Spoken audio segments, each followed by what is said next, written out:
예, 출애굽기 32장입니다. 출애굽기 32장 14절까지 봤는데 오늘은 15절부터 마지막 9절까지 살펴보도록 하겠습니다. 그 모세가 시나이산 정상에서 그 하나님과의 교제를 갖는 동안에 하나님의 백성 이스라엘이 이제 영적으로 타락한 모습을 우리가 저번 시간에 봤습니다. 이 백성들은 모세가 산에서 내려오는 날이 지연되니까 너무 두려워가지고 아론에게로 갔던 것이에요. 그래서 모세가 돌아오지 못해가지고 그들을 인도할 수 없으니까 아론을 백성을 인도할 새 지도자로 삼고 또 자신들을 앞서서 인도할 신들을 만들어 달라고 했을 때 아론은 그들의 요구를 받아들여가지고 백성들에게 금 귀고리들을 가져오게 했고 또 그것들을 녹여가지고 송아지 형상을 만들었습니다. 그리고 나서 아론은 이젠 제단을 쌓아주고 주님을 위한 그 전리를 선포하면서 그 다음날 백성들은 그 우상에게 번제와 화평 헌물을 바치고 뛰어노는 그 모습까지도 우리가 봤습니다. 하나님은 이제 모세에게 이 이스라엘의 반역으로 인해 가지고 그들을 멸할 것이라고 말씀을 하셨는데 또 모세와 함께 새로 시작되는 그 백성을 세울 것이라고 말씀을 하셨죠.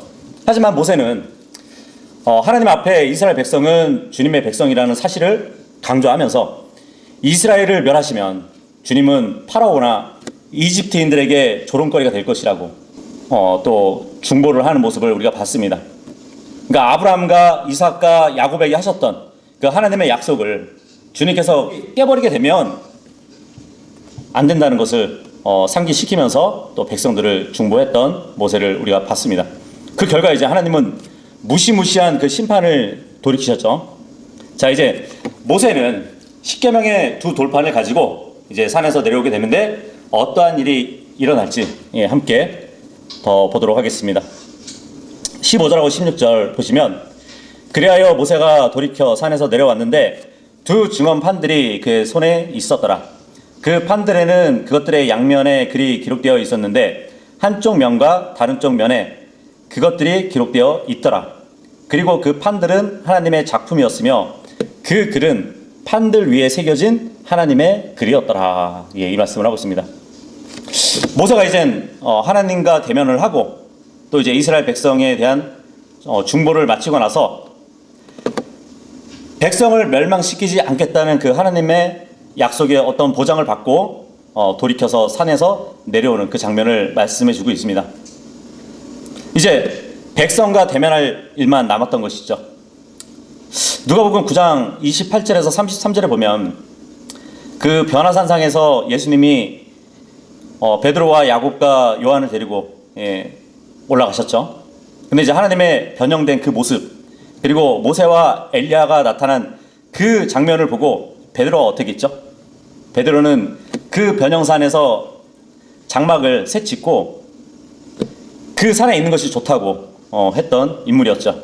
근데 지금 모세 같은 경우는 하나님과 대면하면서 정말 그 영광스러운 자리를 일어나서 돌이켜서 산에서 내려오는 장면을 보게 된다는 것이죠.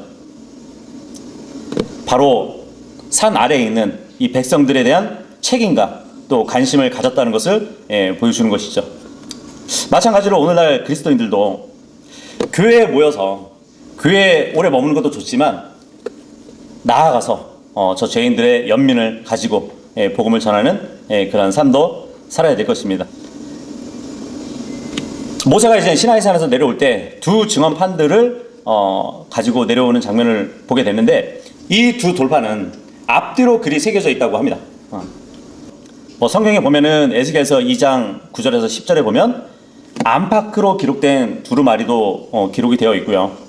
계시록의 5장 1절에도 보면 하늘 보좌에 앉으신 그 어린 양의 오른손에 책 하나가 들려 있는데 그 책을 보니까 안과 뒷면에 글이 적혀 있는 봉인된 책에 대해서 기록이 되어 있습니다. 지금 모세가 들고 있는 두 증언판도 앞뒤로 이렇게 글이 기록되어 있다고 보시면 됩니다. 근데 그 판들은 하나님의 작품이라고 말씀해 주고 있어요. 그러니까 하나님께서 돌을 잘 다듬으셔가지고 거기에다가 십계명을 새겨 주신 거죠. 그래서 하나님의 작품이라고 이렇게 기록이 되어 있습니다. 17절 보시면 그런데 백성이 소리를 지르는 동안 여호수아가 그들의 소음을 듣고 나서 그가 모세에게 말하기를 진영 안에 전쟁의 소음이 있나이다 하였더라. 예. 이제 모세는 산에서 내려오는 길에 40일 전에 남겨두고 떠났던 그곳에서 다시 여호수아를 만났다는 것을 알 수 있죠.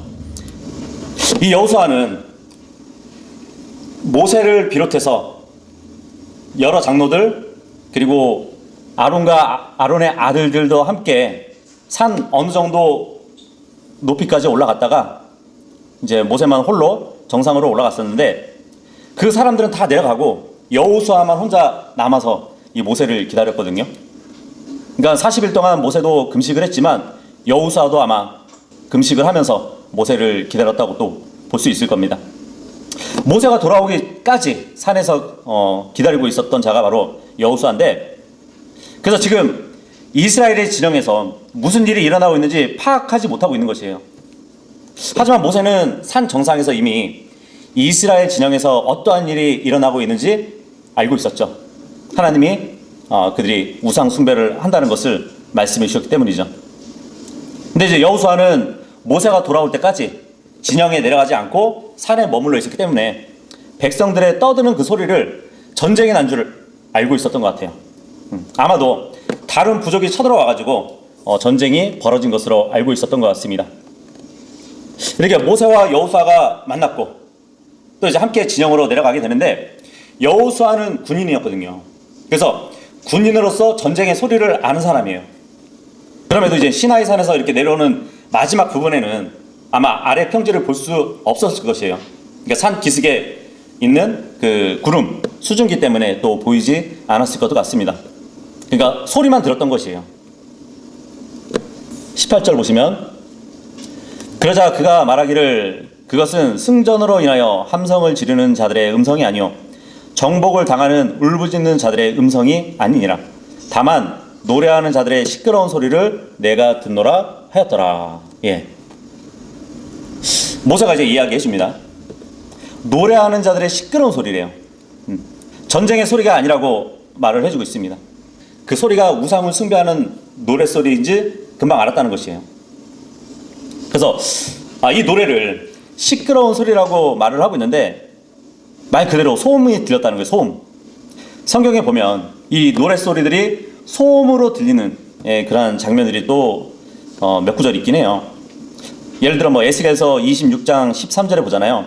거기 보면 이제 무역을 주업으로 했던 티레 도시, 예전에 두로 도시, 그 도시의 사람들이 이제 물질로 막 풍요를 누리고 쾌락을 누렸던 그 도시인데, 하나님은 너무 이제 죄악으로 물든 그 도시에 대해서 이런 말씀을 하시거든요. 너의 노래들의 소음을 그치게 하겠다고, 그리고 너의 하프들의 소리가 더 이상 들리지 않게 하신다는 그 말씀을 하셨습니다. 그러니까 죄악의 도시에서 들려오는 그 노랫소리는 주님의 귀에는 소음과 같은 것이에요. 마찬가지로 이제 아모스서 5장 23절을 보잖아요. 거기 보면 이제 이스라엘 백성들이 하나님께로 이제 향하고 있지만 반면에 우상으로도 함께 있던 이중적인 삶을 하나님이 꾸짖으시는 그 장면을 보여주는데, 거기에도 보면 이제 이런 말씀을 하세요. 너는 너의 노래들의 소음을 나에게서 제거하라. 예. 노래들의 소음을 제거하래요. 이는 내가 너희의 비올들의 곡조를 듣지 아니할 것이기 때문이라. 예. 물론 이제 백성들이 주님을 노래한다고 해도 그들의 마음이 부패했기 때문에 주님의 귀에는 소음일 뿐인 것이에요. 근데 지금 모세도 백성의 노래를 소음으로 지금 듣고 있는 것입니다. 19절 보시면, 그러고 나서 그가 진영 가까이에 이르자마자 이러한 일이 있었으니 그가 송아지와 이스라엘 자녀들이 춤추는 것을 보았더라. 그러자 모세의 분노가 뜨거워졌고 그가 자기 두 손에서 그 판들을 던졌으며 산 밑에서 그것들을 깨뜨렸더라. 예. 이제 보통 고대 종교 의식에서는 춤이 포함되거든요. 근데 때때로 히브리인들에게 있어서도 비록 이제 언약궤가 이제 다윗의 도시에 들어올 때 다윗이 춤을 추다가 그 에봇이 벗겨지기도 했었잖아요. 하지만 그런 춤은 정말 엄숙하고 품위가 있는 모습이라고 볼 수는 있습니다. 그리고 때로는 축제적이고 또 즐거움을 표현하는 것이 춤이었어요. 구약에 절기 했을 때, 명절 했을 때 그 히브리어 단어의 뜻이 뭐냐면 빙글빙글 돌다라는 뜻이 있습니다.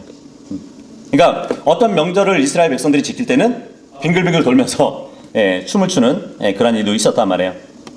그런데 이방인들에게 있어서, 특히 동양 민족들에게 있어서 춤은 굉장히 난잡하고 음탕한 성격을 지니고 있었어요. 이스라엘 백성이 출애굽하기 전에 이집트에 있었을 때 그 종교적 의식에 보면은 춤꾼들은 너무 이제 관능적이고 음란한 모양으로 추었다는 것이에요. 뭐 시리아나 소아시아 그리고 바벨론에서도 춤은 굉장히 난잡하고 떠들썩한 그런 술 잔치와 이렇게 어우러졌던 모습도 기록에 있습니다. 근데 지금 이스라엘 백성이 그런 형태의 춤을 추고 있는 것이에요. 그 사실이 모세를 분노하게 만든 것이에요. 근데 여기 보니까 분노가 뜨거워졌다는 표현을 지금 쓰고 있습니다. 근데 이 말은 하나님이 진노하셨을 때 10절에 이미 쓰인 말이에요. 하나님이 분노가 뜨거워졌던 것처럼 지금 모세도 하나님과 같은 그런 분노를 느끼고 있다고 볼 수 있겠죠. 처음에 모세는 하나님의 진노에 대해서 백성들의 편에 서가지고 용서를 빌었잖아요. 근데 막상 백성들의 그 범죄 현장을 보니까 하나님의 편에 서가지고 이렇게 화를 내고 있는 것이에요. 그만큼 백성들의 죄가 심했다는 것을 지금 보여주고 있습니다. 우리도 모세와 같이 하나님이 미워하시고 진노하시는 것에 대해서는 똑같이 우리도 미워하고 진노할 수 있어야 되는 것이에요. 지금 모세는 최악의 우상 숭배를 목도하고 있는 것이거든요. 이 모세는 그들이 하나님의 언약을 깨트린 것처럼 하나님도 그들과의 언약을 깨트렸다는 것을 지금 나타내 보이고 있는 것이에요. 돌을 깨면서. 그래서 모세는 하나님으로부터 백성들이 지키고 따라야 할 그 언약의 법을 받아서 내려왔지만 정작 그 법을 실천해야 할 백성들은 하나님의 법에 반대되는 행동을 이미 하고 있는 것이에요. 그러니까 백성들은 하나님과의 언약을 깨트린 것이란 말이죠. 그래서 모세는 증언판을 이렇게 깨트리면서 언약의 효력이 상실되고 또 파기되었다는 것을 상징적으로 지금 보여주고 있는 것입니다. 이 모세의 행동은 법을 지켜야 할 사람들이 그 법을 따르지 않게 된 그 시점에서는 더 이상 법이 소용없다는 것을 보여주는 행동이기도 해요. 하지만 이 모세가 깨트린 것은 법이 새겨진 돌판이지 그 법 자체를 깨트린 것은 아닙니다. 나중에 이제 34장 4절에 가서 보면 모세가 다시 법을 받으려고 산으로 올라간 것을 통해서 또 알 수 있겠죠. 그런데 두 번째 돌판을 만드셨을 때는 하나님이 직접 만들지 않으시고 모세가 만들게 됩니다. 그러니까 두 번째 돌판은 하나님의 작품이 아니고 모세의 작품이었던 것이에요. 20절 보시면 그런 다음에 그가 그들이 만든 송아지를 취하여 그것을 불에 태웠으며 그것을 가루로 분쇄한 후 물 위에 그것을 흩어놓고 이스라엘 자녀들에게 그것을 마시게 하였더라. 이 금덩어리 자체는 불에 타지 않거든요. 그런데 성막의 기구를 만들 때처럼 어떤 나무나 그 외의 다른 물질로 형상을 만들고 거기다가 금을 입힌 것이라면 불에 탈 수도 있어요. 그리고 부서지기도 합니다. 또 가루를 내기에는 어렵지 않았을 것이에요. 그래서 여기 나오는 금송아지는 그냥 겉만 이렇게 도금한 것이라고 또 볼 수 있어요. 그래서 이러한 우상 제작 방법에 대해서는 이사야서 30장 22절 그리고 40장 19절에서도 확인할 수 있습니다. 근데 생각해 보세요. 우상을 파괴하는데 여기서 우리는 인간이 만든 우상이 자신도 방어하지 못하는 얼마나 무능력하고 또 헛된 것인지를 분명히 깨달을 수 있다는 것이에요. 그래서 열왕기하 23장 15절에 보잖아요. 거기도 보면은 이제 유다의 요시야 왕이거든요. 그 요시야 왕이 종교 개혁을 일으켰던 왕인데 선조들이 섬겨왔던 그 우상들 그리고 높은 처소들 예전에 산당이죠. 그것을 불사르고 분쇄해가지고 완전히 가루로 만드는 일이 있었어요. 근데 지금 이 송아지도 분쇄해서 가루로 만들고 있는 그 장면을 우리가 보고 있습니다. 그리고 이제 그 가루로 만든 그것들을 어떻게 했냐면 물 위에 그것을 흩어놓고 그것을 마시게 하였다고 지금 기록이 되어 있거든요. 어떤 물일까요? 시나이산 밑에 있는 어떤 광야에 있는 물을 얘기할까요? 이 물은 신명기 9장 21절에 설명이 되거든요.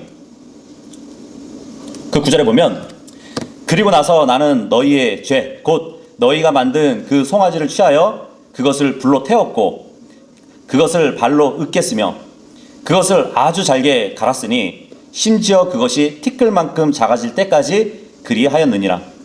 그리고는 내가 그것의 티끌을 산에서 흘러내려온 시내 속에 던졌느니라. 그러니까 본문에 물에 던졌다는 것은 시나이 산에서 흘러내리는 그 시냇물을 던져놨다고 우리가 볼 수 있겠죠. 보통 이제 현대 보면 금가루가 들어간 술도 있다고 하죠. 근데 지금 본문에는 그 금가루가 들어간 물을 말해주고 있는데 왜 금가루를 물에 넣고 그것을 백성들에게 마시게 했을까요? 근데 이와 유사한 장면이 어디서 나오냐면 민수기 5장에 보면은 모세의 율법에 의한 그 내용에 보면은 비슷한 장면이 나오거든요. 거기 보면 이제 저주가 되게 하는 쓴물이 있어요.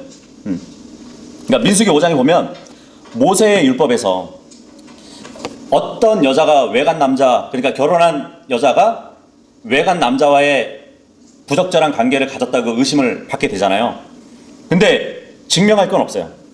그렇게 되면 그 여인을 조사하기 위해서 저주의 물을 마시게 했단 말이죠. 성전의 티끌을 물에 섞어가지고 그 물을 마시게 했을 때 만약에 부정한 관계를 갖지 않았으면 멀쩡했겠지만 부정한 관계를 가졌다면 그 여자가 이제 배가 막 부어오르고 넙작다리가 썩게 되는 그러한 일이 있었다는 것이에요. 지금 이스라엘은 하나님의 아내잖아요.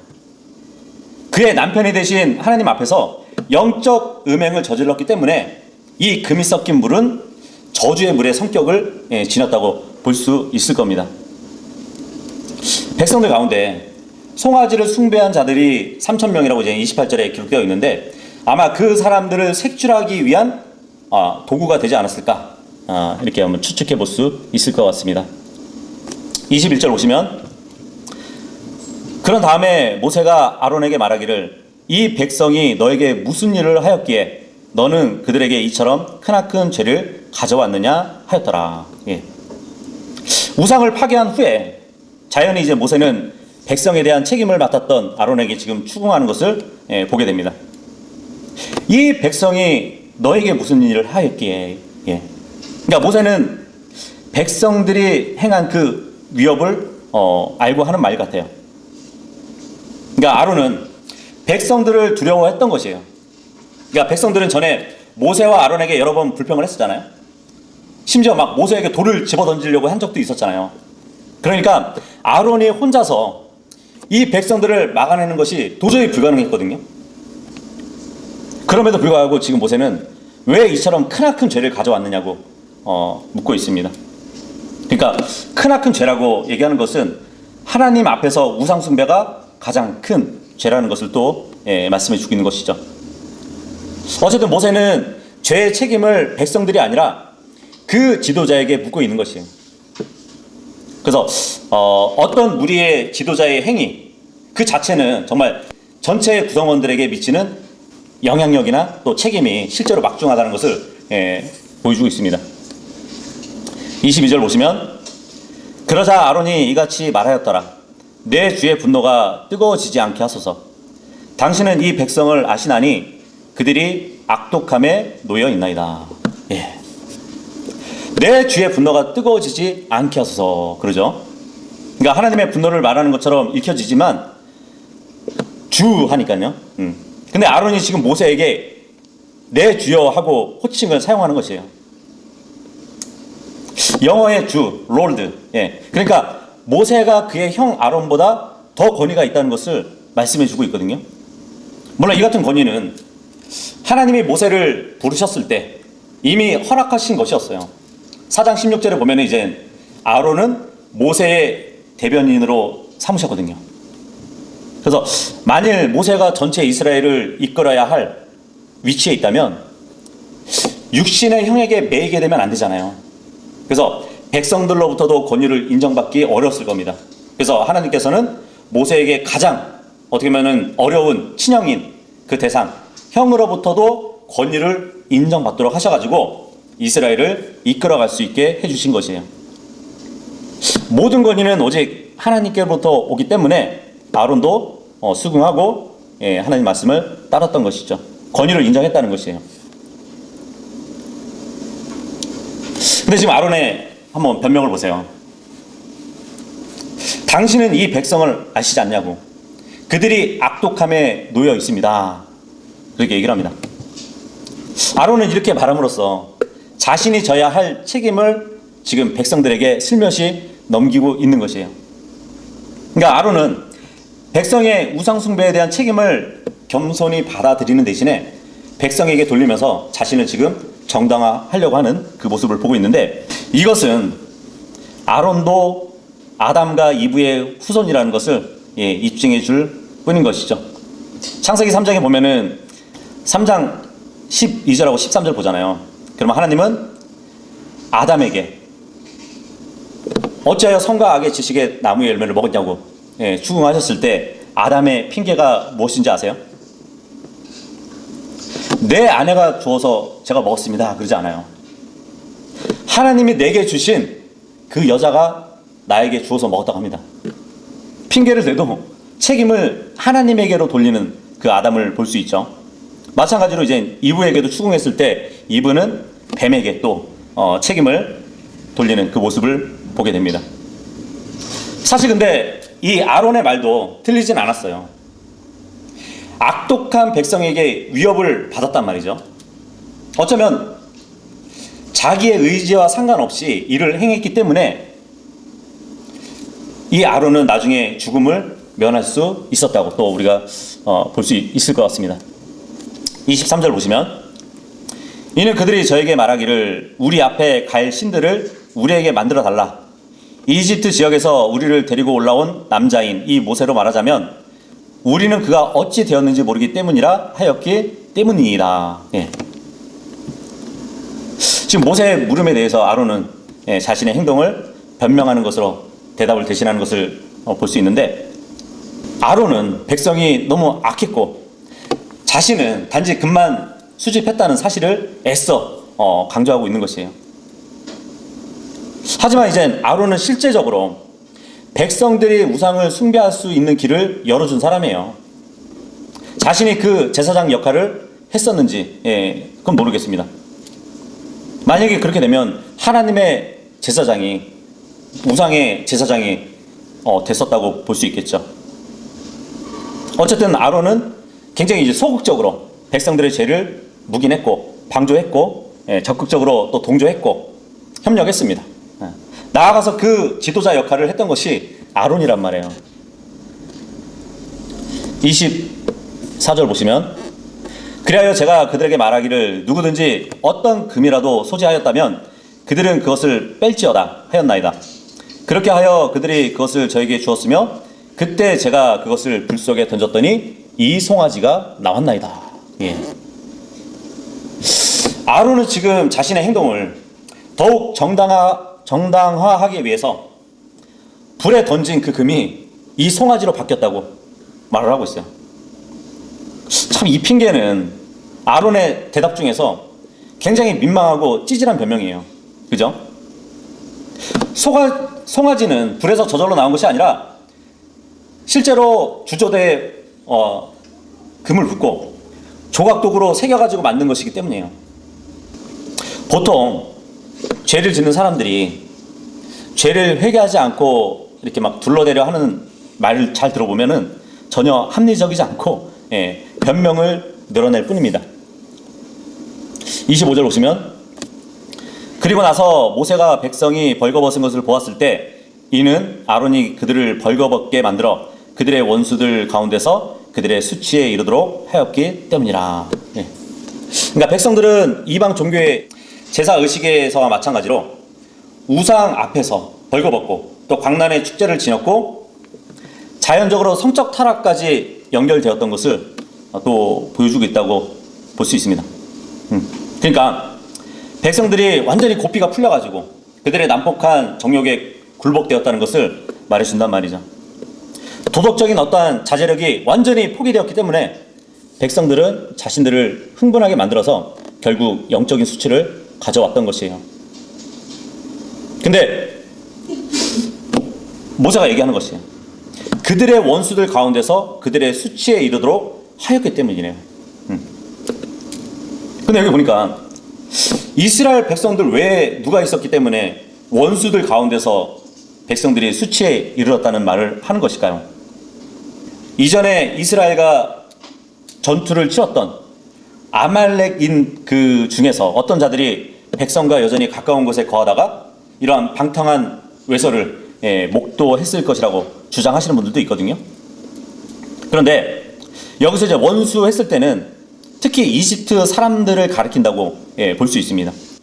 우리가 12절을 보면은 이해를 할 수 있는데, 이스라엘 백성들이 금송아지 앞에서 광란의 축제를 벌이는 그 모습은 이집트 사람에게는 조롱거리가 될 수밖에 없었어요. 왜냐하면 모세가 이집트에서 이스라엘 백성들을 데리고 나왔을 때 파라오에게 한 말이 뭔지 아세요?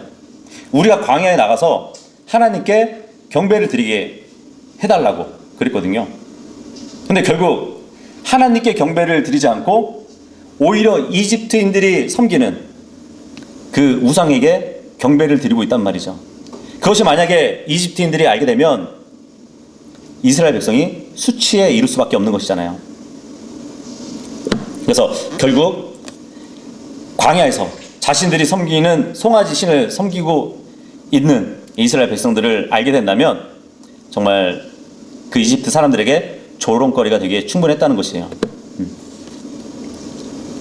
26절 보시면, 그때 모세가 진영의 관문에 서서 말하기를 누가 주의 편이냐, 그는 나에게 올지어다 하였더라. 이에 레이의 모든 자손들이 스스로 그에게 함께 모여들었더라. 지금 26절에 보면 모세는 일방적으로 주님을 위하는 자는 나오라 그러지 않아요. 누가 그런 사람인가를 먼저 물어보고 확인한 다음에 자신에게 나오라고 말을 하고 있습니다. 그러니까 모세는 백성들에게 선택과 결단을 함께 요구하고 있는 것이에요. 그리고 동시에 이 말은 회개를 촉구하는 경고이기도 합니다. 그러니까 실제로 우상숭배에 참여하지 않은 자들이나 비록 우상숭배에 참여했다 할지라도 즉시로 그 잘못을 깨닫고 회개하는 자들을 또 이렇게 부르는 그 장면이라고 볼 수 있겠죠. 자, 그랬더니 본문에 보니까 레이의 모든 자손들이 스스로 그에게 함께 모여들었더라. 이 말씀을 하고 있습니다. 이 백성들 중에서 유일하게 레이 지파만 주님의 편에 집결하는 모습을 보여주고 있단 말이죠. 그들은 우상숭배에 참여하지 않았다는 것이죠. 곧이어서 이젠 모세의 명령을 따라가지고 그들의 이웃과 형제까지 다 칼로 쳐 죽이는데, 신명기 33장 9절에 또 이 일은 그들이 하나님 앞에서 사람보다 하나님을 더 사랑한 일로 간주되어서 하나님께 의롭다 인정을 받았어요. 그래서 때로는 이 신앙이라는 것은 이러한 가족이나 친구나 그런 친족들의 갈등을 극복해야 한다는 것을 또 보여주고 있습니다. 신약시대에 와서도 예수님을 섬기기 위해서는 가족이 원수가 될 수도 있거든요. 친구가 원수가 될 수 있어요. 아무리 가까운 사람이라 할지라도 예수 그리스도 앞에서는 원수가 될 수 있다는 것이에요. 자, 그래서 27절에 보시면, 그러자 모세가 그들에게 말하기를 이스라엘의 주 하나님께서 이같이 말씀하셨느니라. 각 사람은 모두 그의 옆에 자기 칼을 차고 진영을 구석구석 다니며 관문에서 관문으로 드나들라. 그러면서 저마다 자기 형제를, 저마다 자기 동지를, 저마다 자기 이웃을 살해하라 하였더라. 27절 보니까 지금 축제 장소는 죽음의 장소가 되어버렸습니다. 근데 이런 엄중한 형벌이 없었다라면, 이 범죄가 그냥 지나가도록 하나님이 허용하셨다라면 미래의 유대인들은 더욱더 쉽게 우상숭배의 유혹에 아마 굴복했을 것이에요. 비록 이스라엘의 자비로운 보호자로서의 하나님이시지만 자신의 반역의 길로 나아가는 그 사람들에 대해서는 지금 제거를 하시는 그 모습을 보여주고 있습니다. 이것은 어떻게 보면은 남아있는 다른 사람들을 파멸로 이끌지 못하도록 막기 위함이라고 볼 수 있겠죠. 그래서 하나님이 자신의 자비 가운데 많은 사람을 구원하기 위해서 소수가 멸망되도록 허락한 경우라고 또 볼 수 있겠죠.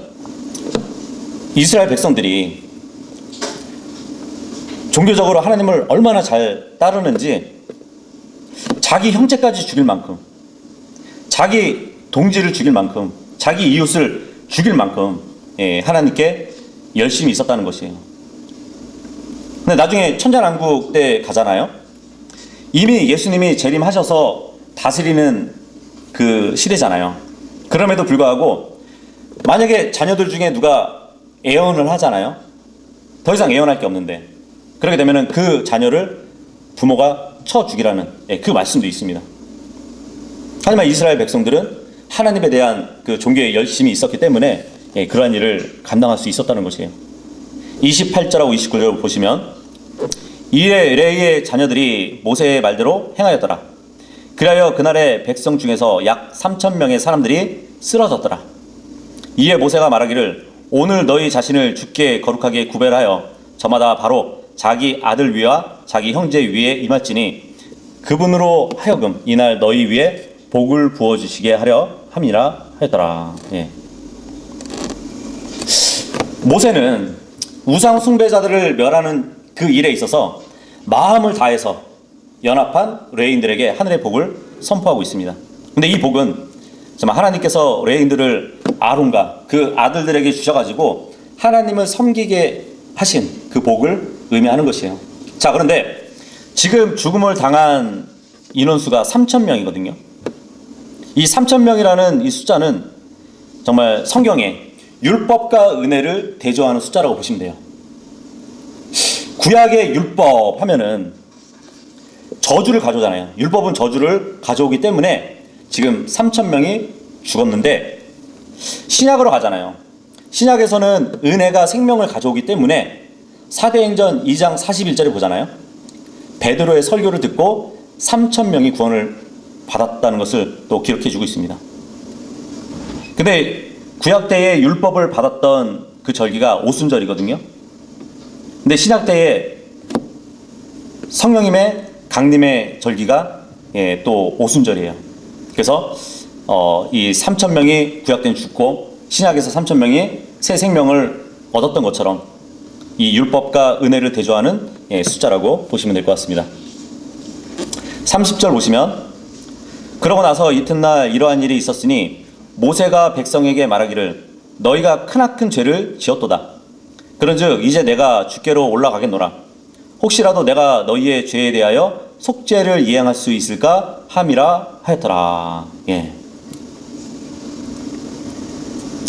내가 주께 올라가겠다고 말을 하네요. 이미 주님께 중보를 했던 이 모세가 한 번 더 올라가서 또 그 백성들의 죄에 대해서 속죄를 이행할 수 있도록 주님께 말씀드리고자 하는 것이죠. 자, 그런데 마치 그런 것 같지 않아요? 주께로 올라가겠노라 그러잖아요. 그러면서 이제 또 시나이산 정상으로 올라갈 것인데 예수님도 구속사역을 마치고 나서 주님께로 올라갔어요. 그리고 지금 저 하늘 시온 산에서 대제사장의 직무를 행하시고 계시거든요. 마치 그러한 예표를 보여주고 있는 것 같지 않나요? 그리고 특히 지금 모세는 시나이산을 오르락 내리락 하고 있는데 모세가 하나님의 부르심을 받아가지고 시나이산을 오르고 내린 그 기록이 7번 나오거든요. 근데 오늘 본문에 이제 모세가 내려온 것은 5번째예요. 그리고 백성들을 보고 율법의 돌판을 깨버렸어요. 그리고 이제 또 시나이산에 다시 올라가게 됩니다. 그리고 나서 이제 또 내려오거든요. 나중에 7번째 내려오게 될 때 그때 이제 백성들이 또 맞이하는 장면을 보게 되거든요. 근데 보통 이제 5 하면은 죽음의 숫자잖아요. 주님은 인류를 위해서 죽으시기 위해서 5,000년째 되는 날 성육신 하셨습니다. 그래서 구속사역을 위해서 죽으셨죠. 근데 이스라엘의 왕으로서 왕국의 법을 가지고 오셨지만 이런 악하고 음란한 세대를 보고 왕국의 법을 깨트렸어요. 그리고 이제 부활 후에 하늘로 승천하셨고 나중에 7,000년째 될 때 다시 왕국의 법을 가지고 재림을 하실 거거든요. 그래서 모세가 이제 시나이산을 이렇게 7번 오르고 내린 그 순서는 하나님의 경륜을 또 이렇게 보여주기도 한다는 것이죠.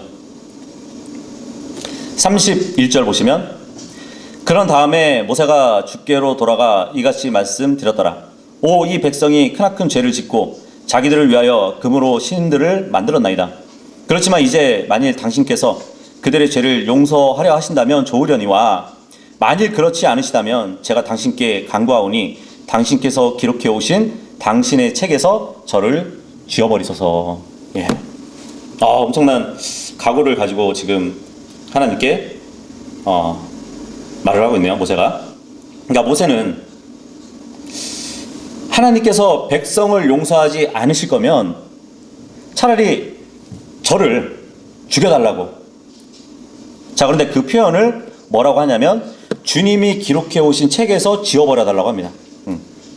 근데 이 모세가 말한 당신의 책, 그러니까 주님의 그 책은 성경은 아니에요. 또 어린 양의 생명책은 아닙니다. 예. 왜냐하면 어린 양의 생명책은 구원과 관련이 있기 때문이죠.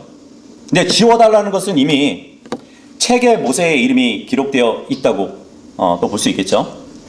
근데 32절에 보니까 당신께서 기록해 오신 이 말씀을 보면은 모세에 대해서 그동안에 기록해 오신 그러한 의미로도 볼 수 있단 말이죠. 자, 그래서 이 책이 어떤 책인지는 시편의 세 구절을 통해서 대략 알 수 있을 것 같습니다.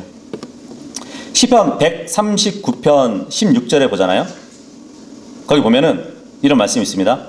당신의 눈들이 아직 불완전한 저의 본체를 보셨나이다. 그리하여 저의 모든 지체들 중에 아직 아무것도 존재하지 아니하였을 때 그것들이 계속해서 빚어지고 있던 중에도 그것들이 당신의 책 속에 기록되어 있나이다. 여기 보니까 당신의 책 또 나오죠.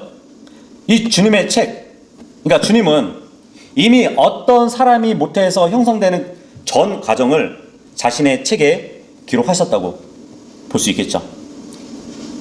그리고 시편 56편 8절에도 보면 당신께서 저의 방황들을 헤아리시나이다. 당신께서 저의 눈물들을 당신의 병 속에 담으소서. 그것들이 당신의 책 안에 있지 아니하나이까. 여기도 보니까 당신의 책. 주님의 책에는 어떤 한 사람의 인생도 담겨져 있어요. 기록되어 있다는 얘기예요. 살아있는 사람의 삶의 기록부라고 볼 수 있습니다. 그래서 주님의 책에는 사람들의 어떠한 희노애락 또 생로병사가 이렇게 다 기록되어 있다고 또 볼 수 있겠죠. 시편 69편 27절에 보면 그들의 죄악에 죄악을 더하소서. 그리하여 그들이 당신의 의 안으로 들어오지 못하게 하소서. 그들이 산자들의 책에서 지워지고, 여기서 지워진다는 말이 나오죠. 의로운 자들과 함께 기록되지 못하게 하소서. 이 말씀을 해주고 있는데 여기 보니까 산자들의 책이라고 기록되어 있습니다. 그런데 산자들의 책, 살아있는 그 사람들의 행적이 기록되어 있다고 볼 수 있단 말이죠. 그 어머니 태 속에서 형성되고 또 그들이 살아가는 인생, 그것까지 다 기록이 되어 있다는 것이잖아요. 자, 그런데 그 산자들의 책에서 지어진다면 의로운 자들과 함께 기록되지 못한대요. 여기까지 보면 이제 모든 살아있는 사람이 기록된 책으로 보여지기도 하죠. 그런데 의로운 자들, 그들이 기록되어 있다고 보여집니다. 어떻게 보면은 주님의 책에는 어린 양의 생명의 책이 아니기 때문에 구약 성도들의 이름과 그들의 행적이 기록된 책이라고 또 보여지기도 합니다. 근데 이 책에서 지금 모세가 자기의 이름을 지어달라는 것이에요. 모세는 지금 저를 죽이시고 백성들을 용서해달라고 하는 것이에요. 어떻게 보면 이 모세는 죄인들을 대신해서 죽으신 그리스도를 예표하고 있다고 보시면 될 것 같습니다. 33절에서 35절까지 보시면 그러자 주께서 모세에게 이같이 말씀하셨느니라. 누구든지 나를 대적하여 죄를 짓는 자는 내가 나의 책에서 그를 지워버리겠노라. 그러므로 이제 가라. 내가 너에게 일러준 곳으로 백성을 인도하라. 보라, 내 천사가 네 앞에 가리라. 그럼에도 불구하고 내가 벌하는 그날에 내가 그들의 죄를 벌하여 그들을 위해 임하게 하겠노라. 그리하여 주께서 백성에게 재앙을 내리셨으니 그들이 아론이 만든 송아지를 만들었기 때문이라. 이 송아지를 섬겼던 자들에게 재앙이 일단 퍼부어졌고요. 그리고 나서도 일단은 심판은, 하나님이 내리실 심판은 여전히 있어요. 근데 우리가 읽어본 이 말씀에 의하면 심판이 연기되었다는 것을 보여주고 있습니다. 그러니까 하나님께서는 때로 심판을 연기하시지만 그렇다고 해서 심판이 면제된 것은 아니라는 거예요. 그러니까 하나님의 오래 참으심을 보고 심판이 사라졌다고 이렇게 생각하면 더 큰 심판이 임하게 될 수 있다는 것이에요. 그래서 하나님께서는 모세의 중보로 인해서 이스라엘 백성이 회개할 기회를 주셨다는 것이에요. 그래서 하나님은 이스라엘 민족에게 약속하신 것처럼 그들을 약속의 땅으로 인도하실 겁니다. 주님께서는 아브라함과 이삭과 야곱에게 하신 그 약속을 지키실 것이란 말이에요. 비록 인간이 실패할 수도 있지만 하나님의 약속을 좌절시킬 수는 없다는 것을 또 보여주고 있는데, 주님은 반드시 자신이 약속한 것을 지키실 겁니다. 하지만 그렇다고 해서 죄를 범하고도 회개하지 않는 그 자들을 간과하지는 않으실 것이에요. 그래서 주님께서는 모세의 간구로 인해서 이스라엘 백성에게 다시 회개할 기회를 주셨을 뿐이에요. 모세는 다른 사람들을 사랑하는 훌륭한 사람이었습니다. 자신의 혼을 다른 사람을 위해서 내어놓으려고 했던 것을 우리가 지금 봤는데, 창조자 하나님께서도 인간을 죄에서 구원하시기 위해서 인간 자체가 되셨어요. 주님께서는 인간의 자리에서 죽음을 맛보셨습니다. 주님은 아버지 하나님 앞에서 인간을 의롭게 하시기 위해서 죄 자체가 되셔가지고 십자가 위에서 저주를 받으셨습니다. 그런 주님의 은혜를 잊지 않고 살아가는 모두가 될 수 있기를 바라겠습니다.